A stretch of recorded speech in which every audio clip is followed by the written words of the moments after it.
Muito bem. Irmãos, eu quero falar essa noite sobre o tema A Igreja Triunfante. Nós vivemos um final de semana triunfante, de celebração, de alegria, né, de muitos testemunhos, de muita história bonita, de muita celebração. O batismo ontem foi um momento maravilhoso da igreja.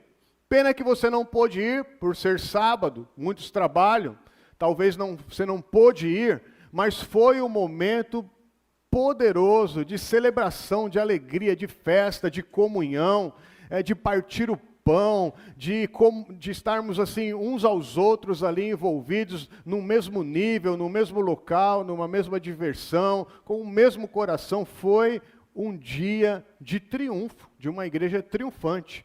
Foi ou não foi quem estava lá? Foi muito gostoso o sábado que nós passamos lá no nosso Éden ontem. E hoje, nesse culto, né, é um momento triunfante da igreja, é um momento de celebração, um momento de festa, de alegria, de abraço, de foto, de emoção, porque nós vamos ordenar o Almir ao ministério pastoral, porque nós vamos diplomar os batizandos, porque nós vamos diplomar os irmãos que querem servir ao Senhor neste lugar. É o momento do triunfo da igreja. Porque a igreja não está aqui para melhorar a vida de ninguém, irmãos. A igreja está aqui para transformar a vida de todos em Cristo Jesus.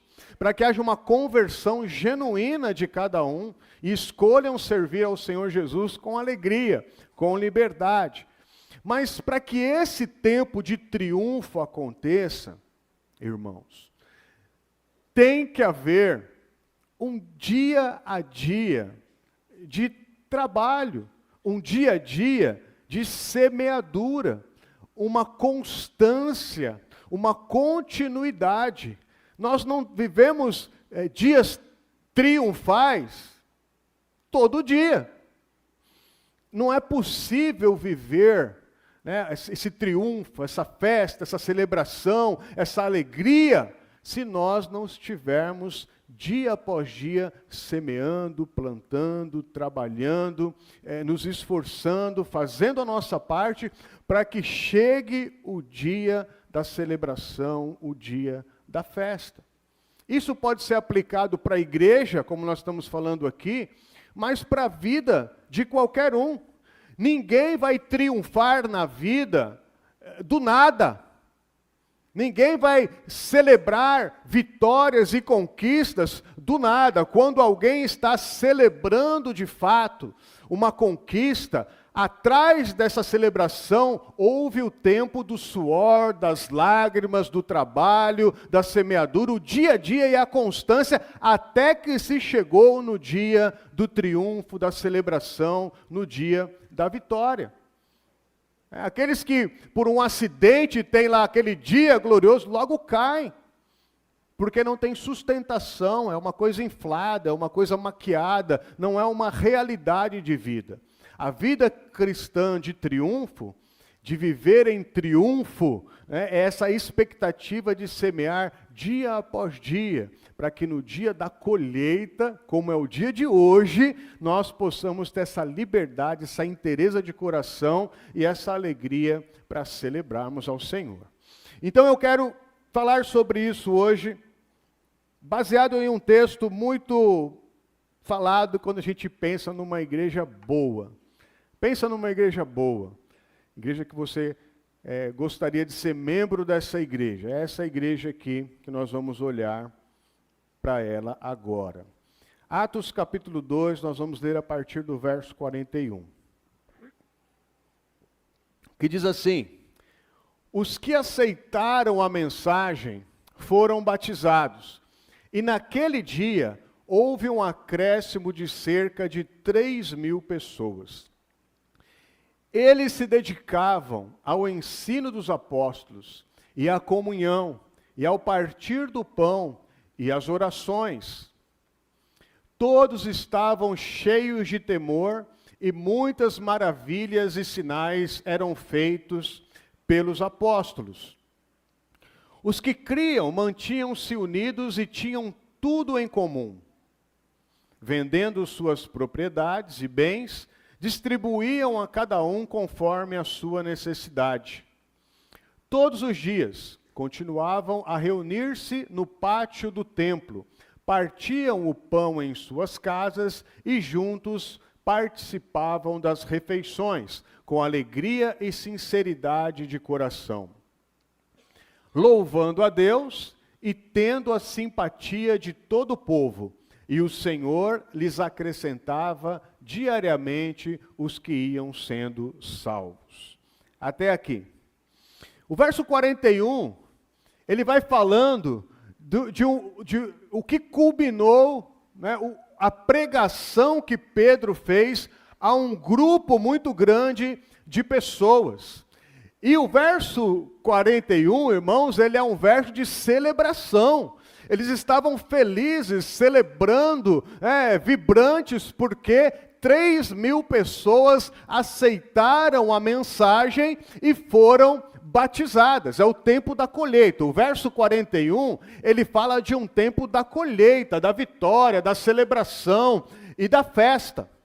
E esse tempo de colheita, ele veio através de alguém, no caso Pedro, que anunciou a mensagem de Cristo. Um Cristo Jesus que se entregou, que morreu, que ressuscitou ao terceiro dia, como nós cantamos, e essa mensagem entrou no coração de 3.000 pessoas. Não de todos, mas de 3.000 pessoas, e essas pessoas se batizaram. E aqui eu quero já dizer que a nossa responsabilidade, não só de Pedro ou dos pastores, a nossa responsabilidade é entender que nós carregamos uma mensagem, nós possuímos uma mensagem. Essa mensagem está arraigada na nossa vida, em quem nós somos. Essa mensagem, ela nos transformou, ela é real, ela é verdadeira. Eu já não sou mais o mesmo depois que eu recebi esta mensagem, que é a mensagem do Evangelho. Está muito alto aí? A minha voz? Tá? Está muito alta a minha voz. O retorno também está alto. É que tem muita gente aqui, eu tenho que falar alto para você ficar olhando para mim. Está todo mundo olhando para mim, parabéns. Irmãos, e essa mensagem, ela deve ser anunciada, pregada, vivida, ministrada, em todo o tempo, em qualquer situação. Essa é a nossa responsabilidade. Isso está em nós, em mim e em vocês, em todos nós. Agora, nós não somos responsáveis sobre aqueles que aceitam a mensagem. Nós não conseguimos, e não é ação nossa, pode me dar mais retorno agora, não é ação nossa, nós fazermos com que as pessoas aceitem a mensagem. Nós só precisamos anunciar, viver, transferir essa vida de Deus. Agora, quem convence é o Espírito Santo, que convence do pecado, da justiça e do juízo. A gente não pode ficar frustrado porque alguém não está recebendo essa mensagem. Cada um vai decidir. 3.000 decidiram aqui e foram batizados. 16 foram batizados no sábado, ontem. 16 aceitaram a mensagem e foram batizados ontem. E muitas vezes, irmãos, essa mensagem, ela não veio necessariamente de um púlpito, como eu estou pregando hoje. A gente pensa que a mensagem vem do púlpito, não é? Não. Essas pessoas, essas 3.000 pessoas, estavam ali ao ar livre. Essas 13 pessoas que se batizaram ontem, elas podem ter desejado Jesus, porque algum de nós aqui, algum de vocês, um dia foi lá e orou por ela, foi na casa fazer uma visita e orou, ou testemunhou lá no ambiente de trabalho, ou convidou para ir para um encontro com Deus, ou numa célula bater um papo ali, e ela pôde ver como você carrega uma mensagem na sua vida, e isso fez sentido, e ela aceitou essa mensagem, decidiu servir a Jesus, se submetendo à primeira ordem de Cristo, que é o batismo. Então a mensagem ela tem que estar viva, vibrante, ativa, mesmo na simplicidade de cada um de nós, ela tem que ser semeada o tempo todo para que a gente tenha o dia da celebração, o dia da festa, o dia do triunfo. A mensagem está em nós, a gente carrega essa mensagem, está no nosso coração, nos nossos lábios e ela deve ser anunciada em todo o tempo. Amém? Esse é o primeiro passo para que a gente tenha dias de celebração. Mas isso acontecia, porque nos bastidores, essa igreja era uma igreja que no cotidiano, ela funcionava muito bem. No cotidiano, ela conseguia se movimentar muito bem lá na cidade de Jerusalém. E eu quero ver isso nos próximos versículos. 42. O 42 diz assim: eles se dedicavam ao ensino dos apóstolos, e à comunhão, e ao partir do pão, e às orações.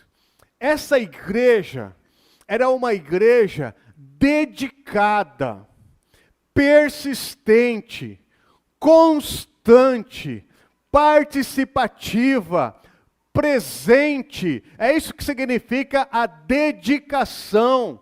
É estar, é pertencer, é estar junto, é ali, é aprendendo, tendo comunhão, partindo pão, orando junto. Essa dinâmica constante, dedicação, perseverança. Não era uma religião dominical que eles estavam seguindo aqui. Não era apenas uma religião onde eu tenho um momento durante a semana para me sentir um pouco melhor na minha mente, no meu sentimento. Mas era uma dedicação. Eles faziam questão, faziam de tudo, se esforçavam. Dedicar é isso.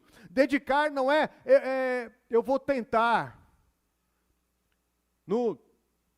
Na sexta-feira, né, um irmão falou comigo aqui, e aí eu falei, você vai estar lá no sábado, lá no batismo?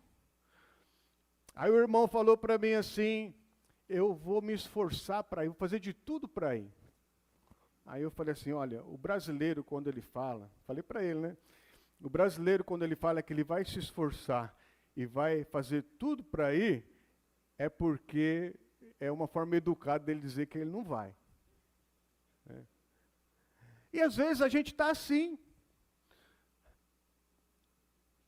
Eu vou tentar ir. Vou fazer de tudo para ir na terça-feira no P2M. Vou me esforçar para estar lá na célula. Vou me esforçar para estar lá no culto. Eu vou fazer de tudo para participar. Isso é só uma forma educada para dizer, eu não vou. Dedicação é diferente. É fazer de tudo realmente para ir. A gente sabe que tem situações que não dá para ir. E quando realmente não dá, a gente não precisa nem ficar se desculpando, porque as pessoas sabem quem é dedicado, quem é firme, quem é persistente, quem leva a sério, quem está construindo algo na sua vida. Eu não sei se eu peguei muito pesado nessa conversa com esse meu irmão, mas no sábado ele estava lá. Ele deu um jeito, falando, agora você se esforçou mesmo e estava lá. A gente tem que entender, irmãos, que nada vem por um acaso. Nós temos, a nossa agenda ela é extremamente concorrida com as coisas de Deus. Se nós não nos dedicarmos com seriedade, a concorrência é muito grande. A sua TV é uma concorrência, o seu celular é uma concorrência, tem coisas acontecendo em todo o tempo que serão concorrências para que você não tenha essa dedicação. O sofá da tua casa é uma concorrência mais confortável do que essa cadeira que você está sentado. Então tudo se torna uma concorrência. E é preciso ter um esforço, uma dedicação, uma paixão, um desejo, uma vontade de viver essas realidades espirituais. É algo conquistado, é algo... dedicação é isso. A gente acha que não, alguém vai bater na minha cabeça e está tudo certo, vem na igreja para isso. Tem tanta gente que está vindo na igreja para isso. Não, irmãos, a Bíblia, existem milagres, mas nós não podemos viver um regime de exceção o tempo todo. Existem disciplinas espirituais para que a gente tenha grandes colheitas. Eu creio, nós vamos ver aqui, que o Senhor deseja fazer muitas coisas, coisas grandes que a gente ainda não viu, não conheceu, não experimentou. Mas para isso, tem que haver uma dedicação constante. Levar a sério cada palavra que é entregada, cada tempo de comunhão, cada momento de partir o pão, cada tempo da oração. Essas coisas têm que perseverar. Não tem outro caminho, irmãos. Você acha que o evangelho água com açúcar vai transformar a sua vida? É um evangelho de dedicação que a gente está vendo aqui nessa igreja triunfal. Ontem nós tivemos aqui um Rede Alfa. E tinha mesinhas aqui, nós sentamos de 2 em 2 casais para o momento dos 15 anos da Rede Alfa. E nós sentamos com um casal de irmãos. E ali, irmãos, a gente conversando, né? Tivemos ali o partir do pão. Na verdade, era aquelas torradinhas, né? Palitinho lá com frios, umas coisinhas lá que a gente estava partilhando. Oramos juntos aqui, né? E estava nesse tempo da comunhão. E esse irmãos, assim, é engraçado que eu estou aqui em cima, né? E eu sei mais ou menos onde você senta. Porque a maioria das pessoas costuma sentar nos mesmos lugares, né? Então, quando eu olho assim, eu já sei mais ou menos aonde cada um vai estar. Né? Já tem o seu lugar meio que cativo. E esse irmão, eu sei onde ele senta. E há muitos anos já, tanto nos cultos quanto no P2M, eu vejo ele com um caderninho, com uma caneta. E tudo que eu vou falando, ele vai escrevendo. Tudo que eu vou falando, ele vai escrevendo. Eu nunca tive a oportunidade de falar sobre isso, mas já faz tempo que ele faz isso. E aí ele contou para a gente, e a esposa confirmou. E quando a esposa confirma, irmão, é porque é verdade. Porque quando não é verdade, a esposa já despista, né, a conversa. Mas ela confirmou, né, que depois que ele escreve tudo e chega em casa, ele pega a Bíblia, abre a Bíblia, pega ali os versículos, as anotações, e ele vai, né, estudar aquilo que foi pregado aqui no púlpito. O que é isso? Dedicação ao ensino, né, que está sendo liberado nesse púlpito, nessa casa. Com certeza, o aprofundamento, o entendimento dele, eu até perguntei, tudo que eu falo está certinho e tal, né, porque ele confirma tudo. Né, então, preciso saber se ele está de acordo com o que eu estou ensinando, com o que eu estou pregando. Né. Ele valoriza o ensino apostólico. E eu pude ver nos testemunhos ali, a gente conversando, numa simplicidade de Cristo, o quanto Deus tem agido na vida dessa família, desse casal. Então, é a dedicação, é a perseverança, é a insistência, é estar presente, é não desistir, é não arredar pé, é não deixar a preguiça tomar conta, ou as agendas, né? Você abre a sua TV, qual série eu vou assistir na terça-feira às 8 da noite hoje? Não, você tem o P2M. Eu sei que a concorrência é desleal, porque as pessoas essas séries têm milhares de dólares investidos nelas, e aqui a gente tem a nossa simplicidade de Cristo. Mas tem que haver uma perseverança para a gente poder ter o dia do triunfo. Porque mas o dia do triunfo nunca chega na minha vida. Leve a sério o dia de semear, o dia da perseverança. Amém? Muito bem. Eu quero também falar um pouquinho no versículo 43. Todos estavam cheios de temor, e muitas maravilhas e sinais eram feitos pelos apóstolos.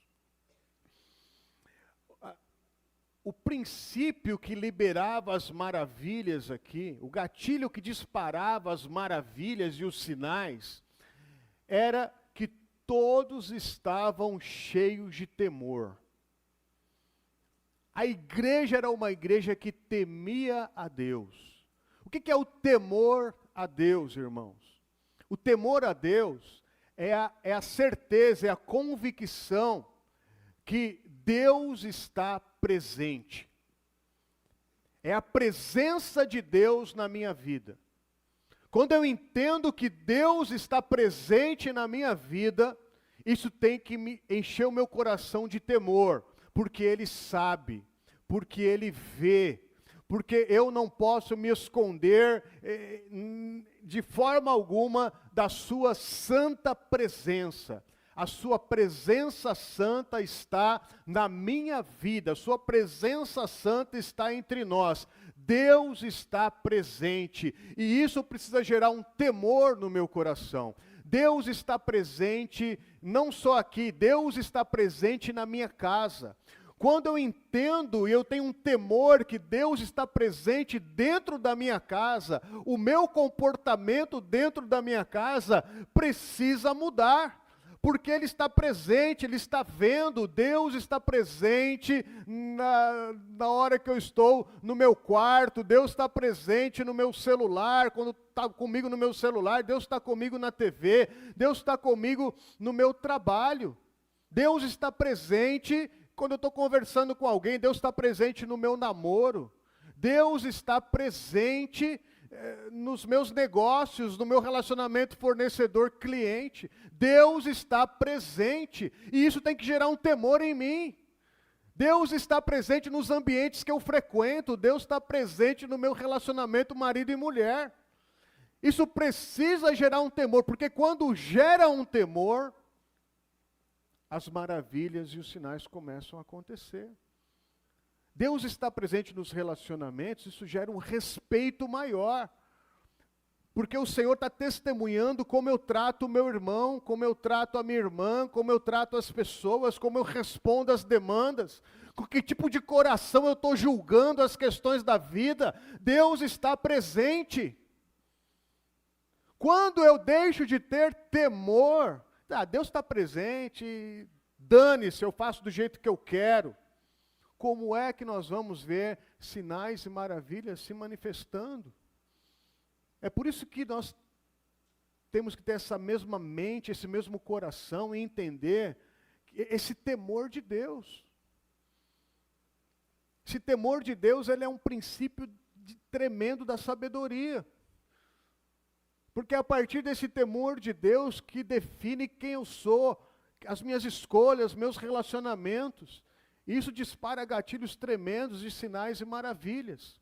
Então uma coisa que eu aprendo com essa igreja é que havia um temor coletivo. Todos estavam cheios desse temor, da presença de Deus. Essa sensibilidade de presença muda tudo.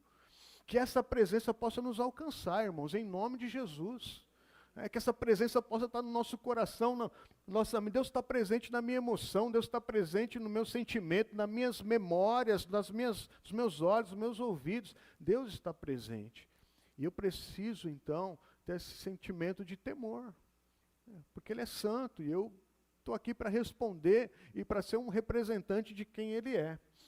Isso é um poder tremendo. Quando todos participam com temor, as maravilhas, elas começam a acontecer. O verso 44 e 45, eu quero falar junto deles. Que diz assim: os que criam mantinham-se unidos e tinham tudo em comum.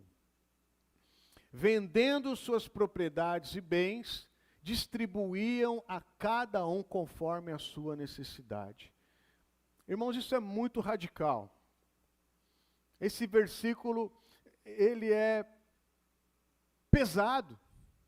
Quando a gente olha para o reflexo desse versículo e aplica na nossa vida, como é isso? Eles vendiam as suas propriedades porque eles estavam preocupados para que ninguém tivesse necessidade. O que significa isso para nós hoje? Porque hoje o que nós mais fazemos é lutar, é batalhar para termos as nossas coisas, para termos a nossa propriedade, para termos as nossas escrituras, para obtermos as nossas coisas. O tempo todo a gente está muito preocupado em construir, todas essas coisas. Isso é o nosso natural. A gente olha para um versículo como esse, ele é chocante, é desafiador, porque eles vendiam as suas propriedades, os seus bens, o que eles tinham, e distribuíam. E eu preciso olhar para isso, entender, por que é isso, Senhor? Será que o Senhor quer que eu venda minha casa, meus bens, e distribua para as pessoas? Será que é o comunismo que Deus está pregando aqui nesses versículos? Eu creio que não. Não precisa vender sua casa não, tá? Não é isso que eu estou falando. Mas tem um princípio aqui. É possível que não tenha um princípio permanente nesse versículo. Porque essas pessoas, irmãos, o reflexo daquilo que elas fizeram foi uma semeadura que, a partir do verso 46, a gente vê um desdobramento muito poderoso do que aconteceu. Mas eu não vou falar dele ainda não. Quando eu olho para esse versículo, eu aprendo que nós estamos muito materialistas, estamos muito envolvidos com as coisas dessa terra que nós não vamos levar para a eternidade. Estamos muito exclusivistas, a gente só pensa em nós mesmos. Pensa no dízimo. No dízimo. 10% das riquezas que a gente produz durante um mês. O que é não entregar o dízimo? É ser materialista, é ser exclusivista, é só pensar em si mesmo. É só pensar nos seus próprios negócios, nas suas próprias coisas. É para as coisas que a gente não vai levar para a eternidade. Tem gente muito boa, mas que não dá o dízimo. Por quê? Está com o coração preso nessas coisas que acha que precisa, eu não consigo, eu tenho que ter, e nunca tem nada. Esses homens, eu não preciso disso não. Isso aqui está me atrapalhando, está queimando minha cuca. Isso aqui está me deixando doido. Isso aqui está fazendo eu perder tanto tempo da minha vida. Eu não vou levar isso aqui para a eternidade. Isso aqui não está contribuindo em nada com vida eterna. Eles abriram mão de todas essas coisas. E aqui está o princípio. Tem muitas coisas materiais que a gente passa, talvez, a maior parte do nosso dia fervendo a nossa cabeça com essas coisas que estão nos afastando daquilo que o Senhor tem para as nossas vidas. Quando eles abriram mão dessas coisas, o que acontece no verso 46? É um novo momento. Ele diz assim, todos os dias continuavam a reunir-se no pátio do templo, partiam o pão em suas casas, e juntos participavam das refeições com alegria e sinceridade de coração. Todos os dias. Agora, eu não preciso mais ficar preocupado com tantas coisas, tanta complicação, tantos negócios, tanta perturbação, perder sono, perder tempo, perder paz, perder amizade, perder saúde. Não, todos os dias. Agora eu estou livre, eu vou viver para o Senhor, uma vida simples, uma vida tranquila, uma vida para estar junto, partindo pão em comunhão, de casa em casa, partindo as refeições, o que um tem, o outro também partilha, com alegria, com sinceridade, com simplicidade. A vida mudou. A vida tão complicada passou a ser uma vida simples, uma vida comunitária, uma vida de Deus, uma vida gostosa, que nem a gente estava ontem lá no Éden, né? Uma vida toda eu e a Beth, a gente falou, será que vamos dar uma voltinha ali? Vamos, né? A gente dá uma voltinha nos quiosques, né? E todo mundo queria que a gente comesse alguma coisa, né? Aí tem uma hora que não dava mais, né? Porque era muita comida, né? Por quê? Era esse partilhar, essa simplicidade, né? Eu tenho aqui alguma coisa, come, né? Aquela alegria de partilhar, né? Teve até uma coisa interessante que eu vou citar aqui, irmãos, que uma irmã veio me oferecer vinagrete. Aí eu falei, vinagrete? O que tem no vinagrete? Ela começou a falar os ingredientes, né? Eu falei, mas vinagrete precisa ter mais alguma coisa para acompanhar, né? Aí ela trouxe o lanchinho de vinagrete, era pão com vinagrete. Aí eu comecei a morder assim, eu fiquei imaginando, será que vai ter uma linguicinha aqui também? Uma carninha, né? Mas não tinha. Era pão com vinagrete. Mas é isso, é essa simplicidade, essa alegria de oferecer uns para os outros e compartilhar. Né? Ela ainda disse, meu marido faz o melhor vinagrete do mundo.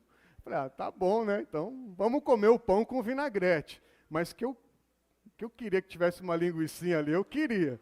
Mas a gente partilha dessa simplicidade, nessa alegria de estarmos partilhando, né, uns aos outros ali. Isso é maravilhoso, irmãos.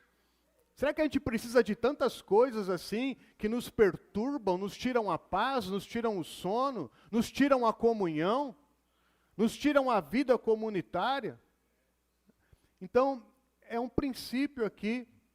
Quando eles abriram mão, eles puderam viver essa vida comunitária onde o Espírito Santo se movimentava com tamanha liberdade no meio daquele povo. Às vezes a gente vai sendo direcionado religiosamente e pensa que o Espírito Santo age daquele jeito que a religião nos ensinou. Mas aqui nessa liberdade de sentar junto, de conversar, de dar risada, isso o Espírito Santo vai curando, vai dando esse sentimento de família, de pertencimento, de alegria. A gente não precisa de mais nada, irmãos. Essa vida comunitária, ela é poderosa, ela é transformadora. Amém?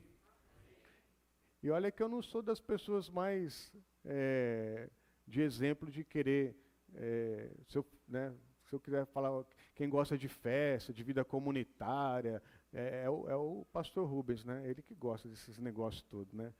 Está sempre rodeado de gente, né? Eu não sou, mas isso é cristianismo. Isso é a simplicidade de Cristo. A gente precisa disso para ser curado em muitas coisas que a gente acha que é tão complicado na nossa vida. E para terminar, irmãos, o que era o resultado dessa vida simples, cotidiana, cheia de Deus, onde o Espírito Santo agia na vida de uns aos outros? É o que acontece aqui no verso 47. Louvando a Deus e tendo a simpatia de todo o povo, e o Senhor lhes acrescentava diariamente os que iam sendo salvos. Veja, dia de celebração, 3.000 se batizaram, multidão. Aí a Bíblia começa a narrar o dia a dia da igreja. Dedicação, temor, simplicidade, abrir mão de uma agenda secreta, de uma agenda maluca, simplicidade de andar com Cristo, comunhão, partir o pão, ensino dos apóstolos. O que acontecia? O Espírito Santo, o Senhor, acrescentava mais gente para ter mais um dia de celebração, mais um dia de festa, mais um dia de batismo, e esse era o ciclo de uma igreja saudável. O dia a dia de trabalho, ele sempre vai culminar em pessoas sendo acrescentadas.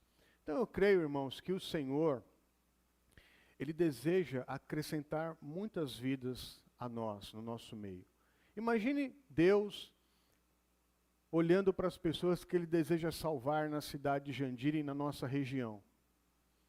E pensando, qual é a comunidade que eu vou mandar esse povo que eu quero salvar?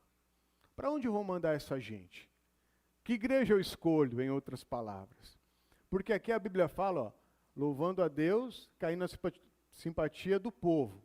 Então havia um reconhecimento do povo daquela cidade. Mas o Senhor acrescentava diariamente os que iam sendo salvos. É que o nosso Pai possa olhar para a nossa igreja, para o nosso povo, para a nossa gente, e dizer assim, aquela igreja é uma igreja que teme, é uma igreja que ama, é uma igreja séria, é uma igreja perseverante, é uma igreja simples, é uma igreja que tem alegria. Eu vou mandar meus filhos para aquela casa, eu vou mandar meus filhos para lá. Eu quero que os meus filhos estejam sendo cuidados dentro dessa casa, dentro dessa família. Que assim seja o nosso meio, que assim seja as nossas reuniões, que assim seja de uma forma simples, de uma forma leve, de uma forma gostosa, de uma forma onde todos se sintam bem e todos se sintam participantes de tudo isso.